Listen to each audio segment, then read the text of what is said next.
അക്ഷരം കൂട്ടി വായിക്കാൻ അറിയാത്ത കുഞ്ഞുങ്ങൾ ഭാവി മുൻകൂട്ടി കാണുന്ന ദീർഘജ്ഞരാണെന്ന ഒരു കവിശകലമുണ്ട് മലയാളത്തിൽ. കവി സ്വന്തം അനുഭവത്തിൽ നിന്നും എടുത്തതാണോ അതോ പൊതുവായി പറഞ്ഞതാണോ എന്നൊന്നും അറിയില്ലെങ്കിലും പറഞ്ഞത് അതുപോലെ സംഭവിക്കുന്നതാണ് നമ്മൾ വയനാട്ടിൽ കാണുന്നത്. ഒന്നിനെക്കുറിച്ചും ഏതിനെക്കുറിച്ചും ബോധവാന്മാരാകാതെ ആർത്തുല്ലസിച്ച് നടക്കേണ്ട പ്രായത്തിൽ കൊച്ചുകുട്ടികൾ എഴുതിയ ഒരു കവിതയാണ് വയനാട് ദുരന്തത്തിന്റെ പശ്ചാത്തലത്തിൽ മലയാളികളുടെ ഹൃദയത്തിൽ ഒരു കൂരമ്പായി ഊർന്നു കയറുന്നത്. ചൂരൽമല, പാടിക്കൈ തുടങ്ങിയ സ്ഥലങ്ങളെ പൂർണ്ണമായും ഇല്ലായ്മ ചെയ്തുകൊണ്ടാണ് മലവെള്ളം ആർത്തലച്ചു വന്നത്. അതിന്റെ ഇടയിൽപ്പെട്ട ഒരു സ്കൂൾ പൂർണ്ണമായും ഇല്ലാതായ കാഴ്ചയും നമ്മൾ കണ്ടു. Vellarmala government vocational higher secondary സ്കൂളിന്റെ ഇരുനില കെട്ടിടം ഇല്ലായിരുന്നെങ്കിൽ ദുരന്തത്തിന്റെ വ്യാപ്തി ഇതിലും കൂടുമായിരുന്നു. ഈ കെട്ടിടത്തിൽ തടഞ്ഞു നിന്ന മരങ്ങളും പാറക്കല്ലുകളും അവിടെ നിന്നും നീങ്ങിയിട്ടില്ല. സ്കൂളിന് പിന്നിൽ സ്ഥിതി ചെയ്യുന്ന ഒട്ടേറെ വീടുകൾക്കും കെട്ടിടങ്ങൾക്കും അവയിൽ കഴിച്ചുകൂട്ടിയ മനുഷ്യർക്കുമാണ് ഈ കെട്ടിടം സംരക്ഷണ വലയം തീർത്തത്.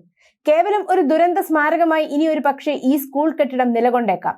അതിനൊപ്പം ചേർത്ത് വായിക്കേണ്ടതാണ് സ്കൂളിലെ കുട്ടികൾ തയ്യാറാക്കിയ മാഗസിനും അതിലെ കഥയും.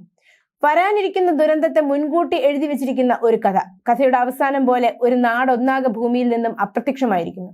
സ്കൂളിലെ അധ്യാപകൻ സുരേന്ദ്രനാണ് നെഞ്ചുലയ്ക്കുന്ന ആ കഥയടങ്ങിയ മാഗസിനെ കുറിച്ച് പരാമർശിക്കുന്നത്.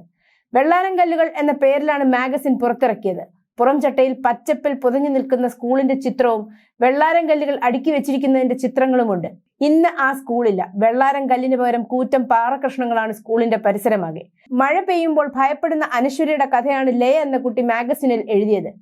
വെള്ളച്ചാട്ടത്തിന്റെ ഭംഗി ആസ്വദിക്കാൻ എത്തിയതാണ് അനശ്വരയും കൂട്ടുകാരും. അവിടേക്ക് എത്തുന്ന ഒരു കിളി നൽകുന്ന മുന്നറിയിപ്പും അറം പറ്റിയതുപോലെയായി.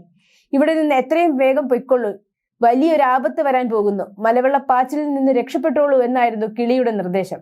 മണ്ണിടിച്ചിലിൽ ഇതേ വെള്ളച്ചാട്ടത്തിൽപ്പെട്ട് മരിച്ച പെൺകുട്ടിയായിരുന്നു ആ കിളിയെന്നും കഥയുടെ അവസാനത്തിൽ പറയുന്നുണ്ട്. കഥ സത്യമായിരിക്കുന്നു. ഇന്ന് ആ സ്കൂളില്ല. കുട്ടികളിൽ ആരൊക്കെ ഉണ്ടെന്ന് അറിയില്ല. ആ നാട് തന്നെയില്ല. അക്ഷരാർത്ഥത്തിൽ വയനാട് ദുരന്തം മാസങ്ങൾക്ക് മുമ്പ് തന്നെ മാഗസിനിൽ എഴുതിയിരിക്കുകയാണ് വെള്ളാർമലയിലെ കുട്ടികൾ.